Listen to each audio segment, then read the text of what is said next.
Welcome back to another episode of Single Payer Radio. Single Payer Radio is a project of Kentuckians for Single Payer Healthcare. We are an affiliate of the Kentucky chapter of Physicians for a National Health Program, and we're proud to be a community partner here with Forward Radio WFMP LP. The views and opinions expressed here on Single Payer Radio are those of the speakers and not the station. We're recording today's show on November the 18th. And just very briefly, one of the stories in this morning's Courier, the headline was Nursing Homes Awash in the COVID Surge. COVID tracking project, according to the COVID tracking project, fewer than 1% of U.S. residents live in nursing homes, yet these facilities account for 40% of the COVID-19 deaths. More than 94,000 Americans have died in these long-term facilities. Roughly 70% of the nation's 15,400 nursing homes are for-profit entities. The value of 190 private equity deals in the nursing home industry since 2015 is $5.3 billion. So, let me welcome back our two resident doctors, retired surgeons, emeritus professors at University of Louisville, Dr. Mike Flynn, Dr. Gene Shively. Morning, guys. What's on the table this morning? Good morning, Mark. It's good to be back again. Let me begin with the usual disclaimer that the comments that I make here are my personal views and do not represent the views of the Department of Surgery or the University of Louisville. Good morning. My views do not represent the Department of Surgery at University of Louisville nor Taylor Regional Hospital. Mark, could you repeat those data you have on the nursing homes? I think our audience really needs to understand that. What percent are for-profit? 70% of the nation's 15,400 nursing homes are for-profit entities. Now, do you have any data on what percent of those are owned by equity companies?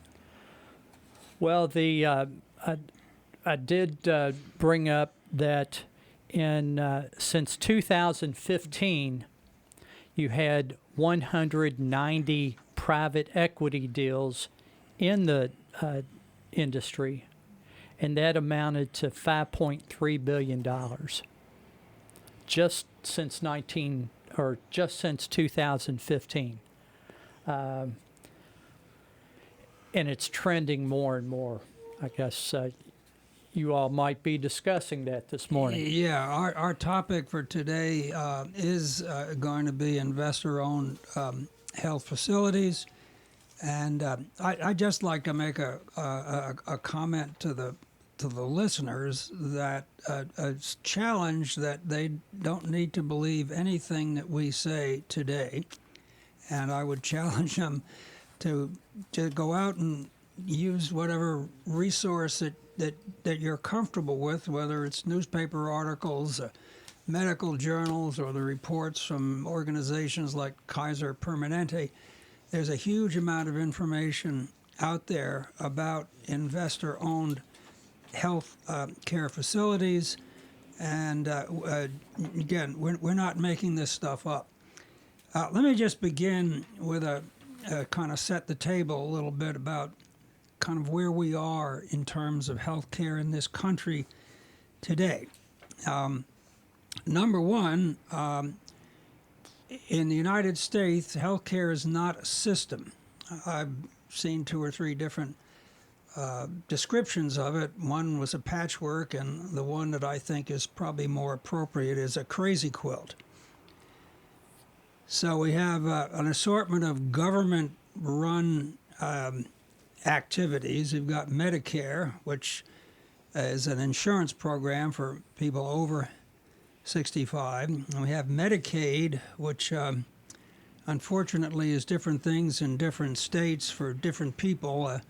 For those under 65, insurance, but exactly who gets what depends upon where you live and what you do and how much you don't have.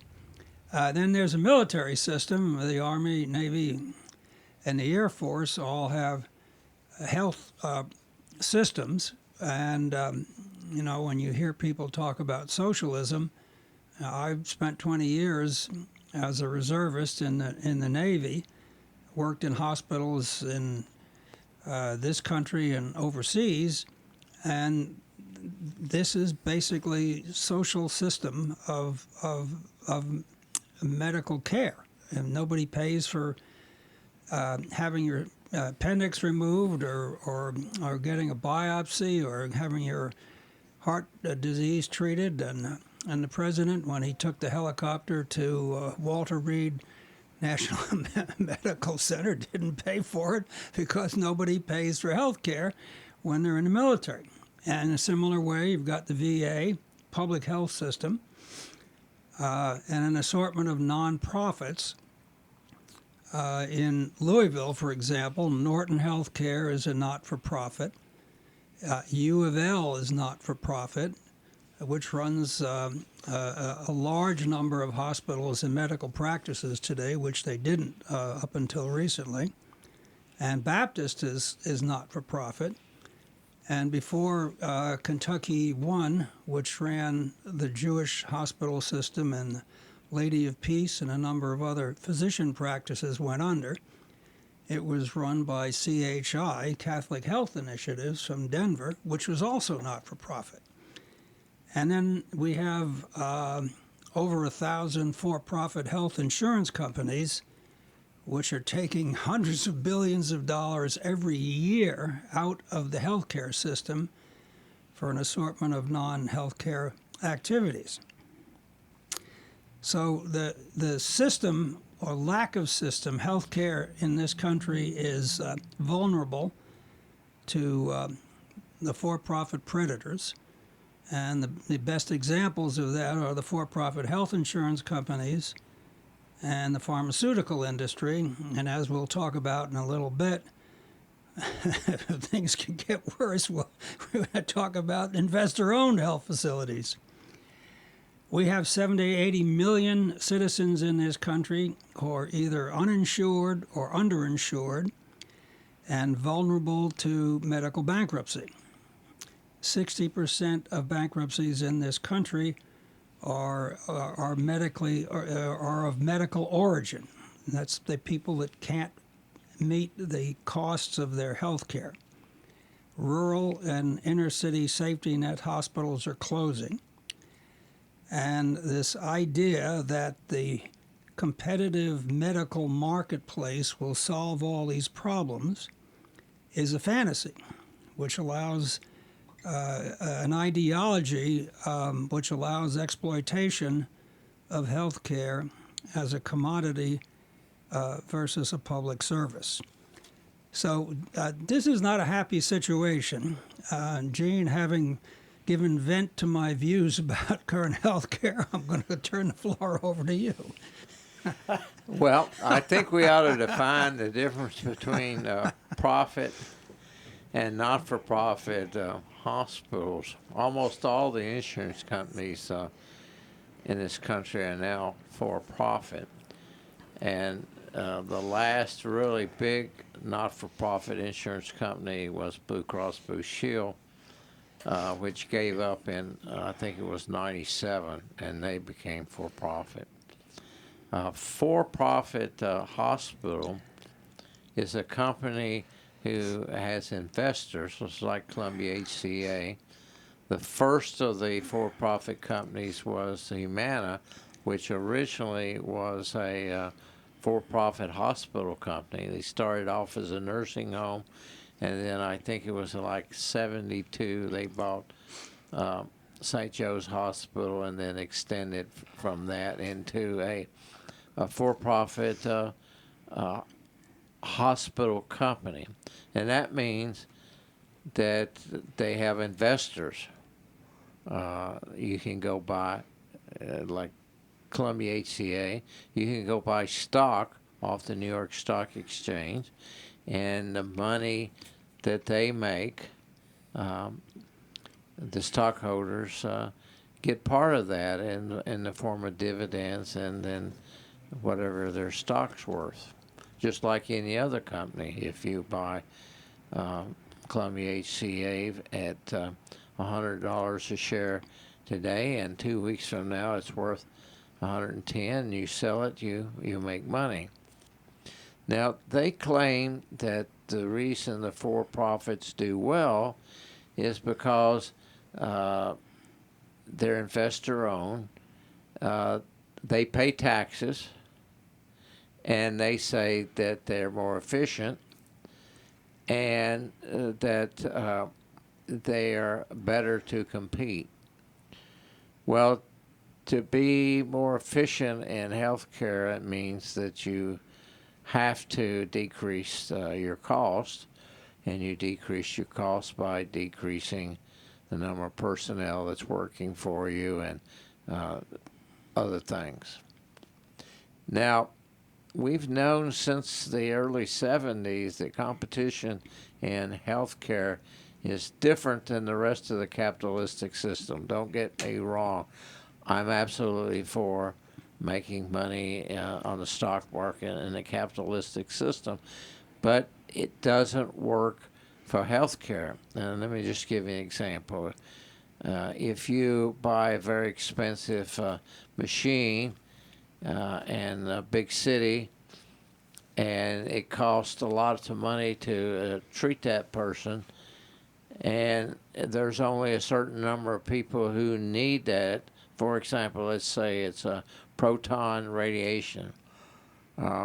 There's some question about whether that's needed or not, but it's very expensive, and there are only a certain number of people who need it. Well, if another hospital company in the same big city buys it, what happens? It's not like Ford company that produces too many cars, then they reduce the price of the car. Actually, the opposite happens. They have to pay for this equipment, and so they increase the cost. And this happens in the healthcare industry all the time. Now, the other, about 50% of our hospitals are non-for-profit. That means they do not pay taxes, and that the money that they make, and any non-for-profit has to make a so-called profit in order to continue for the next year.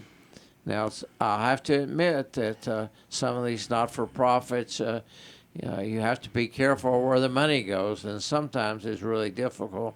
And some of these executives are making a huge amount of money, and some of this money is mixed in with non-for-profits. I know some hospitals who have a combination of for-profit and not-for-profit. I don't quite understand how that works.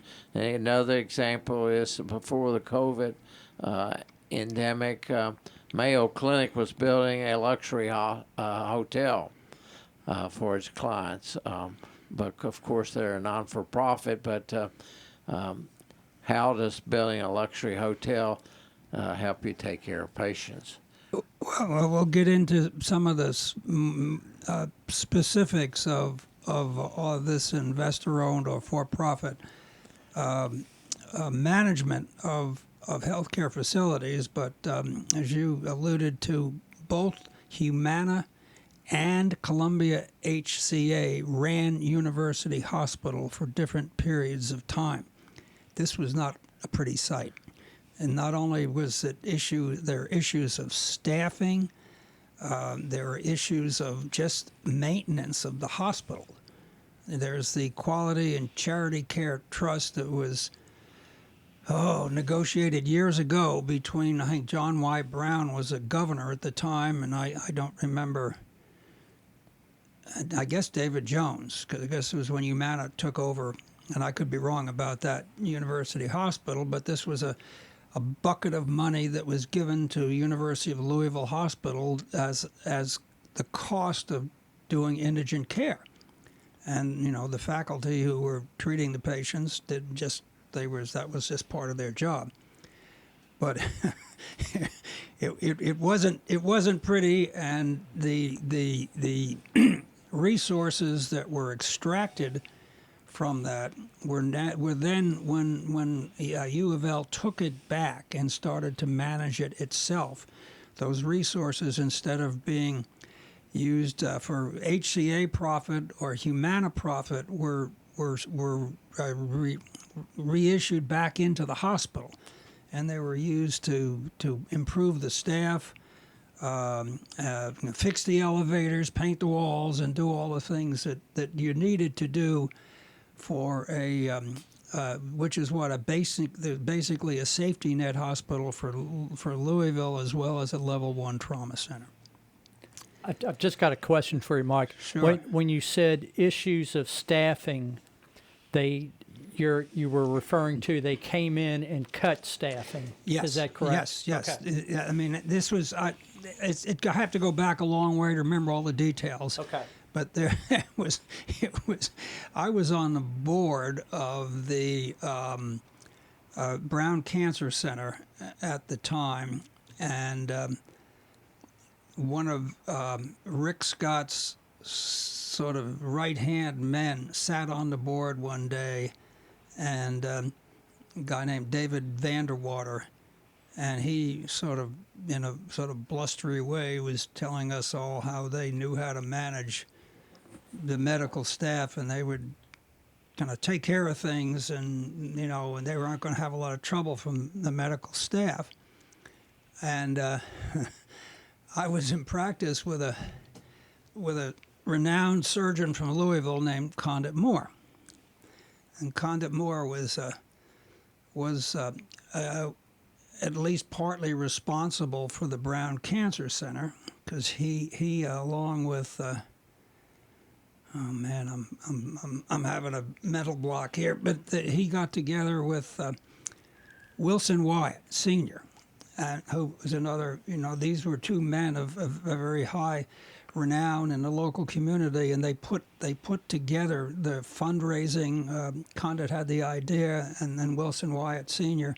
was the mover, and they came up with the name of the Brown Cancer Center and got the Brown Foundation to fund it. But he wrote a letter to the dean at the time and exposed a lot of the issues related to how Humana was running the hospital and the cancer center at the time, and all the inappropriate use of funds, and it really put a cap on what they were able to do. Shortly after that, the Humana moved on to become an insurance company because they could make more money, and they ended up basically selling the hospital to Columbia HCA.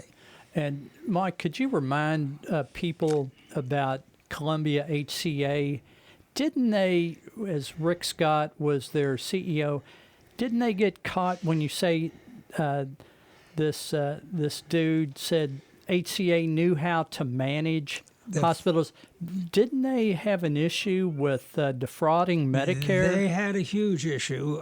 This is not something I researched, but Rich Scott, because he had a gazillion dollars, was able to hire a bunch of lawyers to keep him from going to jail. And he went to Florida. And, Columbia HCA moved to Nashville, and he went to Florida and ran for governor and won. And what are you going to say? And now he is the senator from Florida, yes, in charge of the Republicans' senatorial campaign. Yep. It's not over till the fat lady sings. Just as a reminder to our listeners, you're listening to Single Payer Radio here on WFMP LP. Well, go ahead, Gene. You've got a few things. When you get done with your next issue, I'm going to talk a little bit about nursing homes and some of the Okay. specifics that we were referring to earlier before I got off this rant on University Hospital, Columbia HCA, Well, and Humana. I was born and raised in Campbellsville, and then been practicing there for 42 years, and so in preparation for this podcast, I started looking into the nursing homes in the surrounding area, and I was relatively surprised. One of the nursing homes has been there since the 50s and was started by a nurse, and then it was taken over by her son, who was the administrator of the nursing home, and then his brother was a dentist, and they owned it, and they ran this very nice nursing home for years. And then finally, because they were getting older and because it was so difficult to keep up with all the administrative demands, they sold it, and they sold it to a guy in Richmond who they knew and they thought would provide good service. So I looked up that nursing home, and it's supposedly owned by several LLCs, and I assume those LLCs are private individuals who are part owners in this nursing home. But it says on the top of the page they no longer own it, and so I don't really know who owns that nursing home now. The other interesting thing, there's another nursing home in Campbellsville and one in Greensburg and Columbia, and they've been fairly good nursing homes for a long period of time. And there's also another nursing home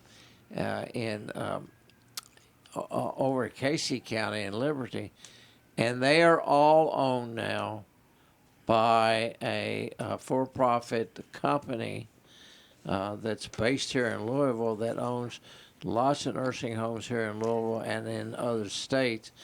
And I even talked to my stockbroker about this company, and they're now in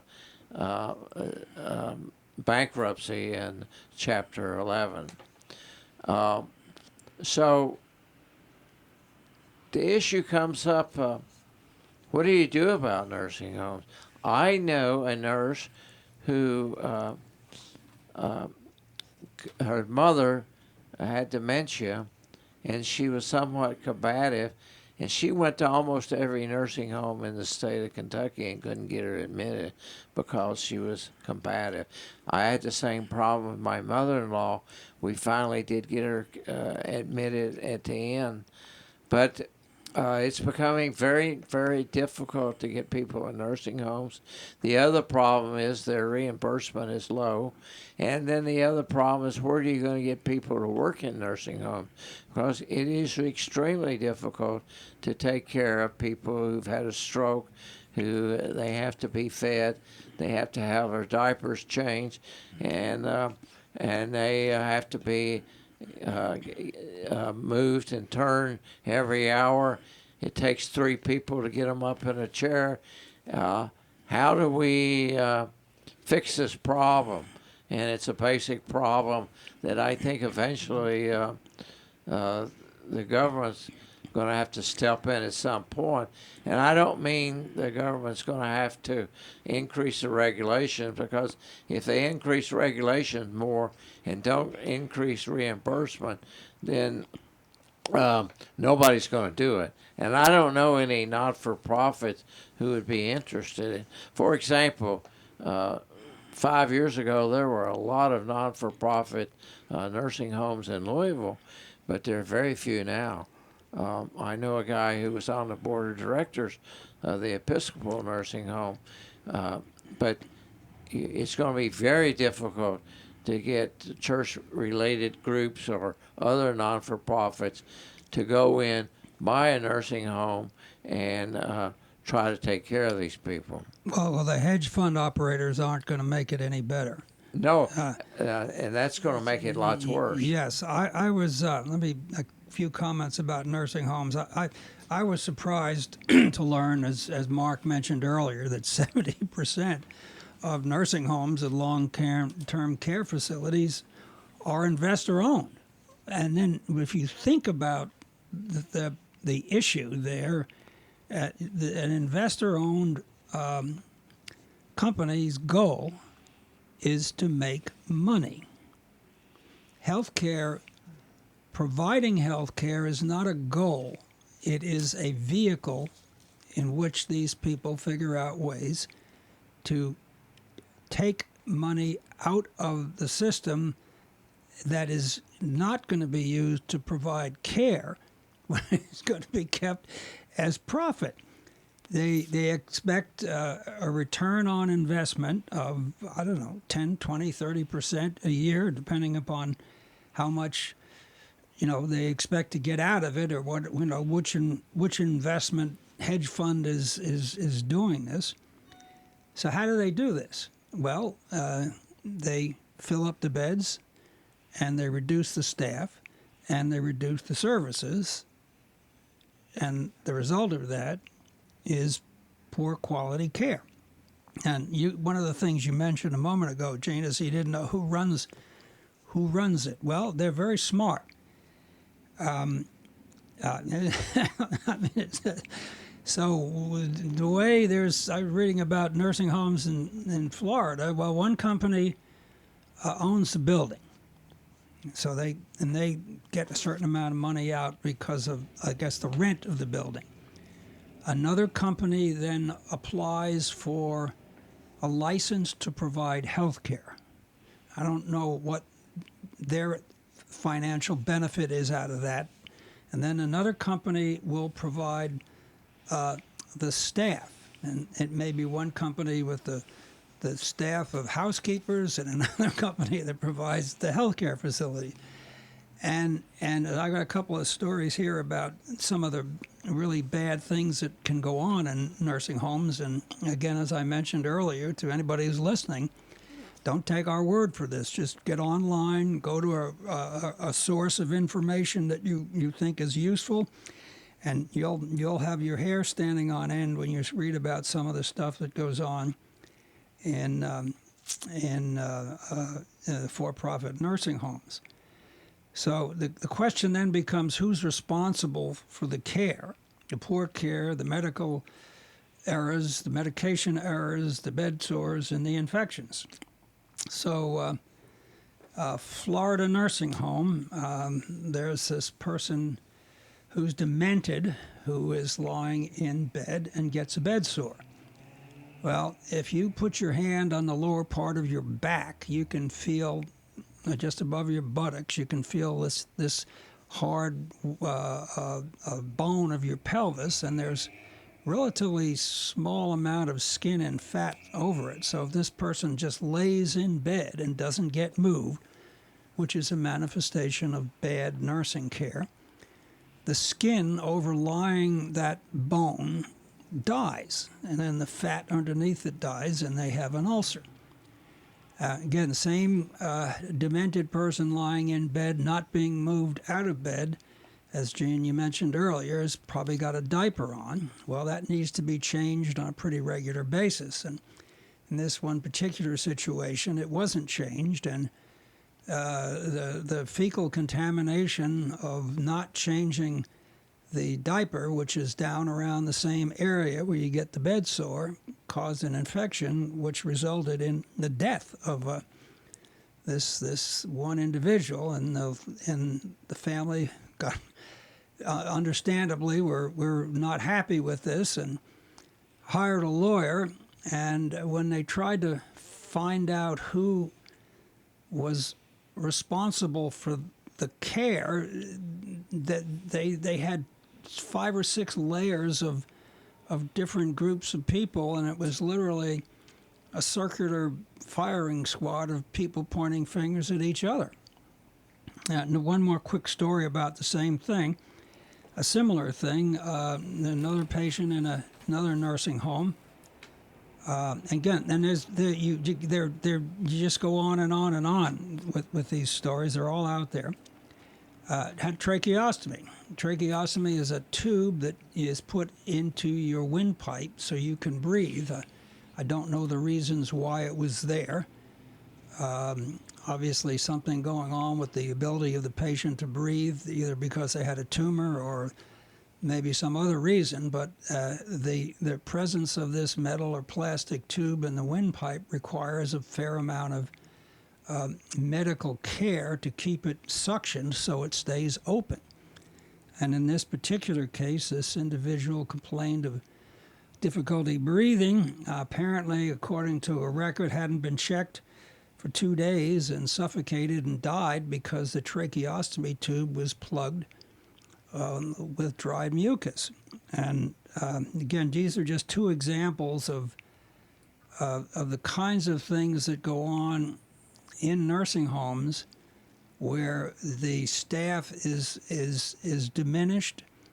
There are not enough people out there to get those 3 people you talked about earlier to move people around in the bed and get them out of bed and feed them and change their diapers.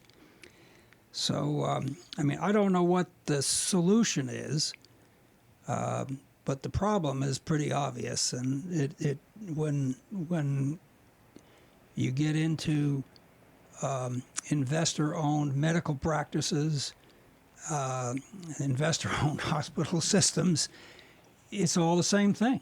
It's the issue of how the money that is designated to provide patient care is then diverted for a non-healthcare use, which involves an assortment of other issues, including salaries, advertising, investor dividends, and on and on and on.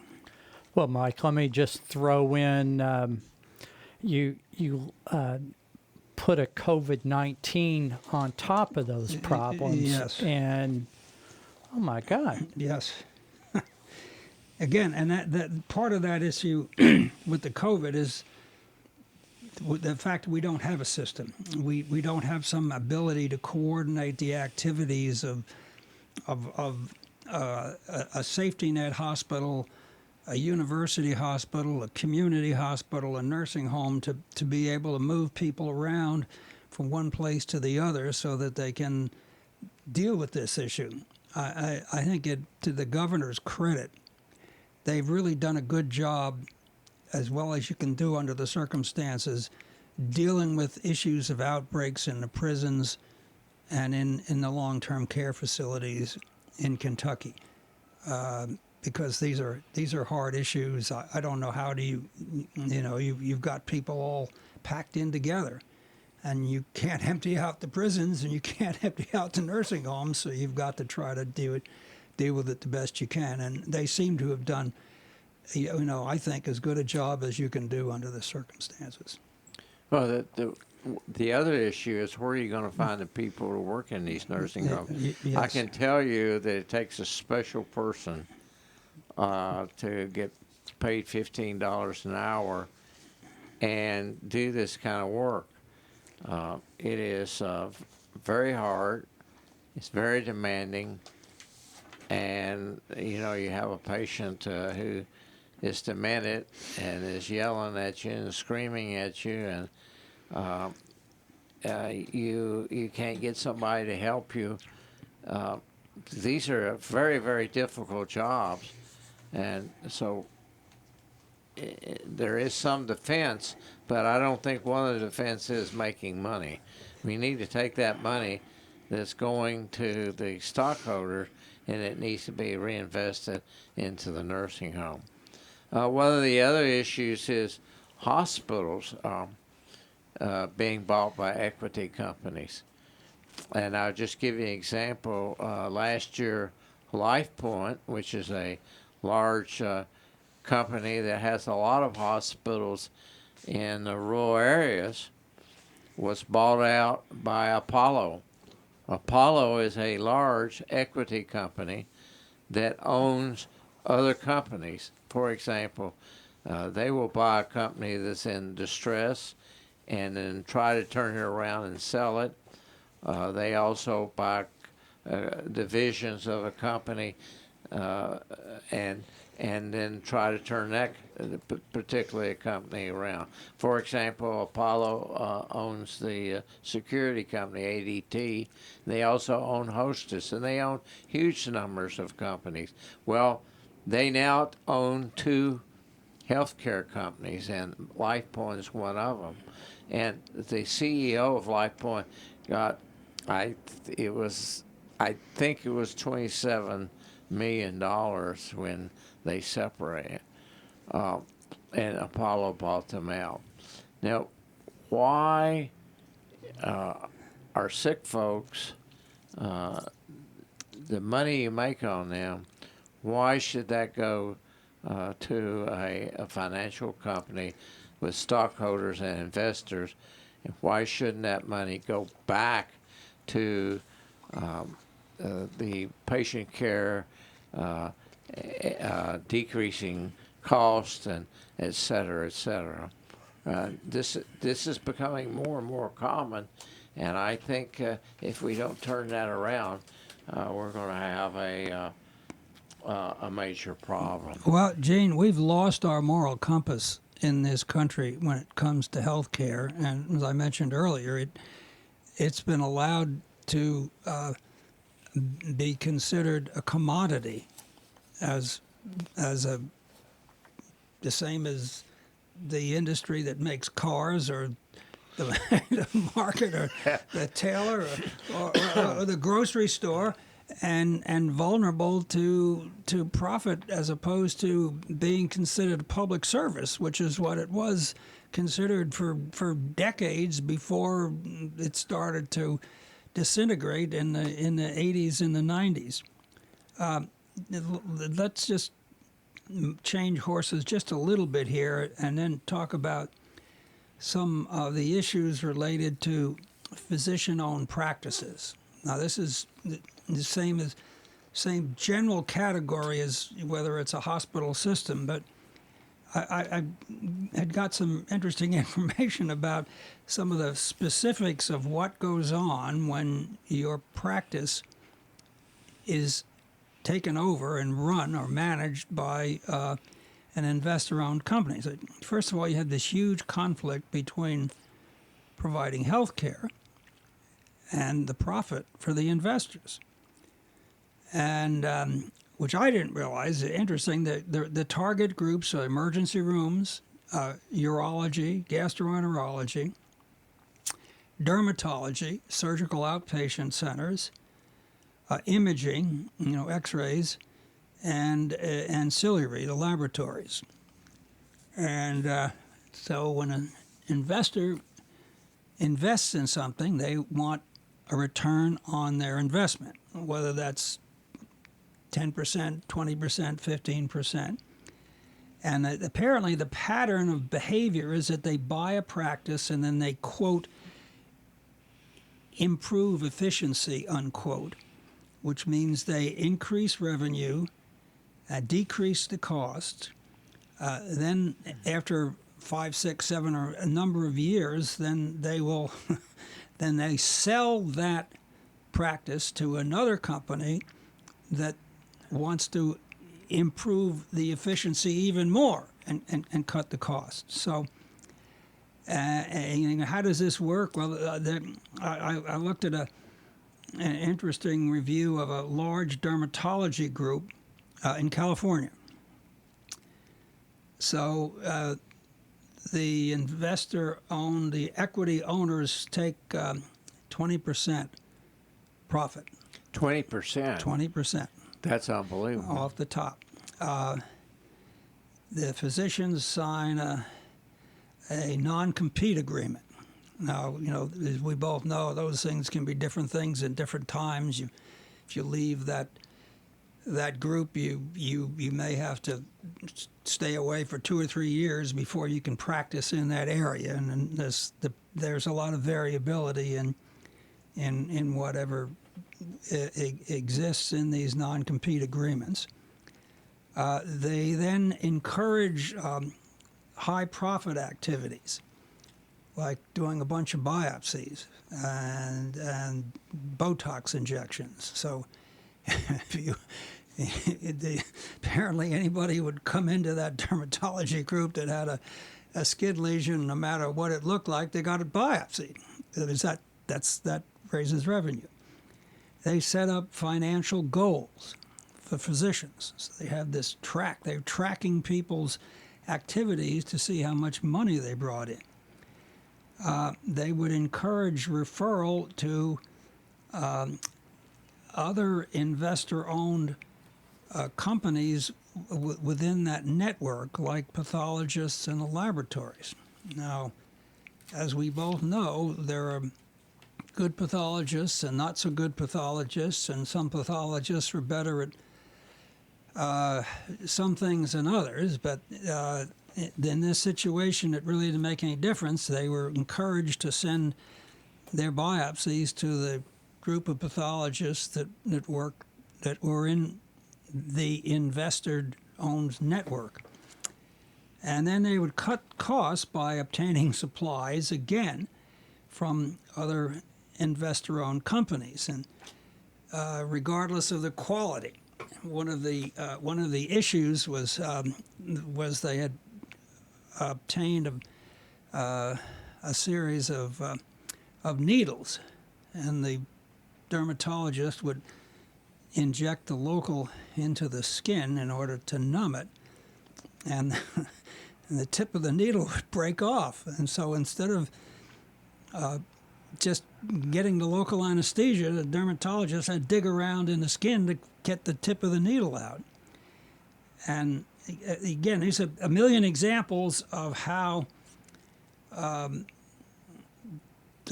provision of health care is then directed by people whose focus is not on providing health care, but figuring out how many different ways that they can make more money out of the system. And it's really scary. One more quick example. Another thing that was there was surprise billing. So if you go to an emergency room of an investor-owned network, and you go in there, I don't know, let's say you dropped a pot on your foot or something like that, and then they examine your foot and send you to have an x-ray, and then they send the x-ray to be read by a radiologist who's not in the system, you get a bill. Or if you go and have a skin lesion removed and the skin lesion is sent to a pathologist that's not in the system, you get a bill.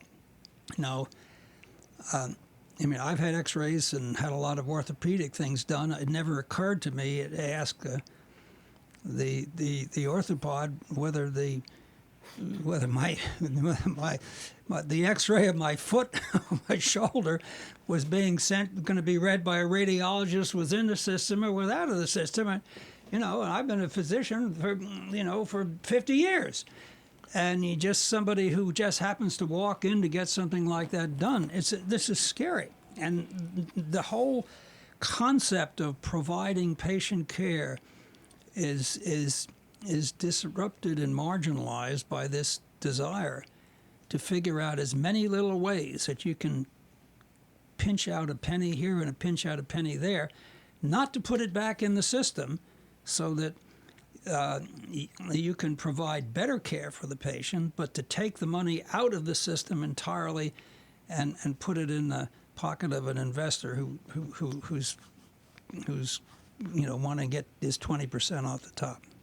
Botox is becoming a big deal. Yes. We have a nurse practitioner who is doing Botox injections.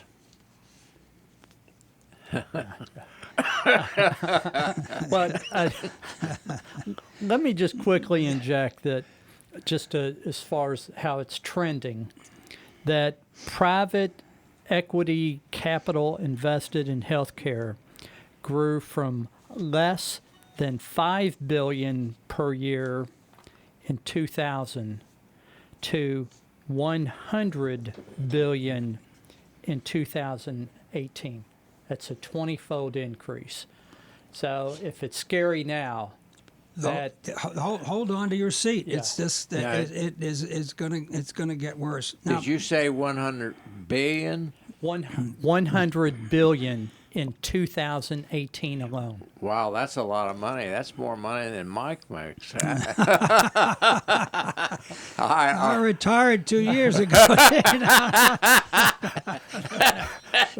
But he's got to stash that for the out-of-network surprise billing. Now, one of the Gene, you said, well, how do we fix this? Well, we don't have to reinvent the wheel. All we have to do is look around the world, because most of the other 30-plus first world countries have figured out ways to address these issues, not just of equity healthcare involvement or investor-owned involvement, but just simply providing healthcare to their citizens. They literally all have put together systems that provide basic health care for all of their citizens, whether they're in an urban environment or rural environment. And the models are all similar and somewhat different. Some allow for non-profit private activities. Some don't allow for any private activities. Some allow for for-profit and not-for-profit private activities. There are literally few to no medical bankruptcies. I'd read an article a couple of months ago in France in 2017. There were no medical bankruptcies, zero. In this country, as I mentioned earlier, 60% of bankruptcies in this country are medical or medical origin. We have anywhere from 200 to 800,000 bankruptcies every year. Varies year from year in this country. They make good use of their healthcare resources. Their citizens are healthier. And then to kind of focus on some of the negatives that are brought up about this, these are all market economies. None of these countries have gone bankrupt because they provide decent health care to their citizens, which they fund, again, out of a series of different sources. And for example, in Great Britain, they run the whole system, and it takes out of general taxation. They run the hospitals, they run the medical practices, they run the pharmacies, they run everything. In Canada, they have a system which, based on revenue from the central government, they cover the costs of hospital and physicians. And the population then has got to determine how it's going to get coverage for the pharmacy, the drugs, pharmacies, dental, hearing, and things like that. And the central government provides the resources, the financial resources, and the provinces have to work out the details. Israel, Saudi Arabia, which is not exactly, a bastion of raging socialism, provides decent health care for all of their citizens. So there are ways to do this out there.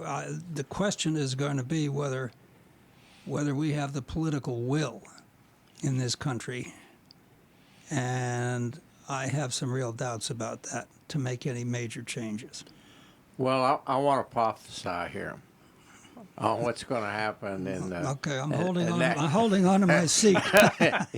Saint Paul in Romans 12:6 was writing to the Roman church, and one of the he was talking about different talents, and one of the talents was prophecy.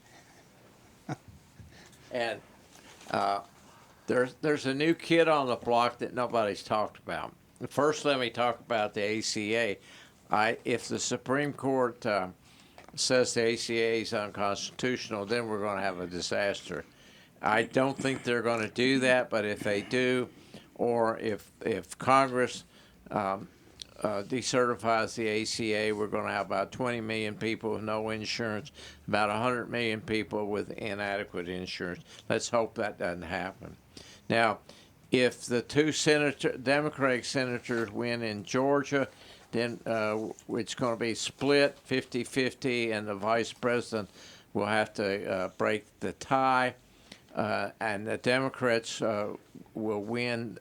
One of the biggest issues is going to be health care, and I think what they're going to do is a public option. Now, what does that mean? That means that they're going to expand Medicare down to age 60, and that there'll still be private insurance.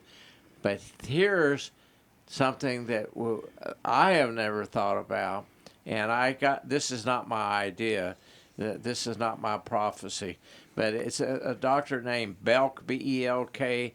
He's an MD, and his brother named Paul Belk, who's a PhD, came up with this idea and predicts that in the future we're going to have privatized, socialized medicine. Now, what does that mean? Well, let me give you an example. There's a company that most of us don't know about. It's called Centene, C-E-N-T-E-N-E. It's a private insurance company. 80% of their profits are coming from managing government insurance. Today, approximately 40% of Medicaid is managed by private insurance. Example in the state of Kentucky is WellCare manages Medicaid in the state of Kentucky. About 50% of Medicare is being managed by private insurance companies. And an example of that, all you have to do is turn on TV, and everybody's pushing the Advantage plans. The companies don't take a risk for that. What they're doing is getting money from the federal government, and they are managing it. The same things happen in private industry.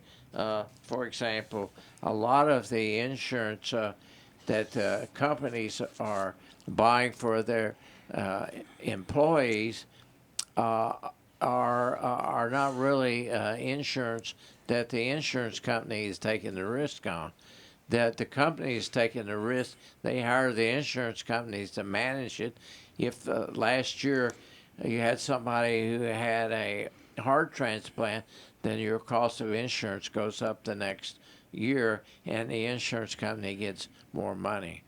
So I think this is an interesting concept in that we have maybe evolving into a socialized system which is privatized, which I really hadn't thought about. Well, Gene, I don't really have a problem with that.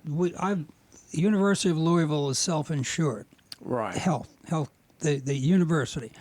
And over the course of time, they negotiate with, they've had plans run by Humana, by Anthem, and they pay them an administrative fee to run the system.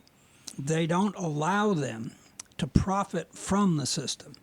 So I had really good, before I retired, I had really good health insurance that was remember we had Susan Bornstein was on here not long ago. Yeah, a couple of weeks ago. And she was telling us that, I may have the numbers wrong, if you two of you can remember, we were all here in the room at the same time. I think she said that their monthly premium was $15,000, $16,000, $17,000 a month, and their copay, the insurance didn't kick in until they used up $35,000. Do you remember the detail? It was a lot of money. Right. Now I didn't have anything that was even close to that. So if you have a self-insured institution like University of Louisville, or the city of Louisville, or the state, or some kind of big conglomerate of different organizations that wants to get together and manage and have have a health care plan, I don't really have a problem getting some professional organization like that to manage it. If you pay them the money to manage it, but you don't allow them to do all the things with the co-payments and the surprise. I didn't have all of the co-payments, the surprise billings, the cheap insurance plan. I can't remember. It's called something that doesn't cover anything, and you get it for a year. All of this stuff that the for-profit health insurance companies get away with, they don't get away with if they simply manage the plan. Well, maybe this is You the know, answer in the maybe, future. yeah.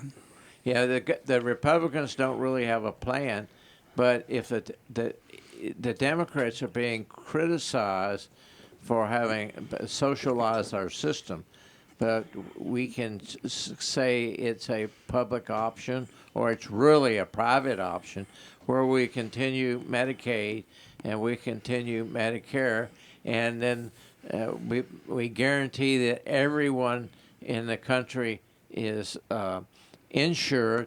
There's no such thing as pre-existing condition, and then we pay for it through some type of mechanism with private insurance. And if we can control the cost, how much the private insurance are making, like instead of they get 20%, maybe they get 15 or 10%, we may be able to get a system that evolves where everyone's covered and everyone's relatively happy. I don't think they get a percent of the action out of U of L. I think they get paid a fee to do Okay. it. That's it. They just get paid X amount of dollars to manage it, and then a year or two for a contract for 2 or 3 years, and then the next time around they negotiate with 2 or 3 different insurance companies, and whoever provides them the best deal, they get to manage that. So that's not bad, I think. And that also gives U of L the incentive for the people who work for them to do wellness. Yes, and they in fact did that. I don't know if you remember Richard Goldstein when he Yes, was here. yes. Yeah, Richard was actually doing some of that. I remember he telling me once that the biggest expense that U of L had was diabetes. Right. Guys, another hour almost an hour has flown by. Thanks again for all your work on this. Single Payer Radio is a project of Kentuckians for Single Payer Healthcare. You can find out more information about the group and the activities that we're involved in by going to kyhealthcare.org, kyhealthcare.org. If you have comments about this program or want subjects covered, you can send our chairperson, Kay Tillow, an email. Kay's email address, let me make sure I don't mess this up, guys. Chime in here. It's NPO, not PO. Nurse NPO at AOL.com. That's nurse NPO at AOL.com. When this episode is broadcast, Thanksgiving will have already occurred, and we hope everybody has had a good Thanksgiving, safe Thanksgiving. And Mark, thank you for your communication skills and keeping Gene and I with our noses to the grindstone. And thanks for that data you gave us about nursing home. I didn't know that. Yeah, I didn't either. Okay, guys, we're going to have to sign off here. Take care. Bye. All right. Thank you.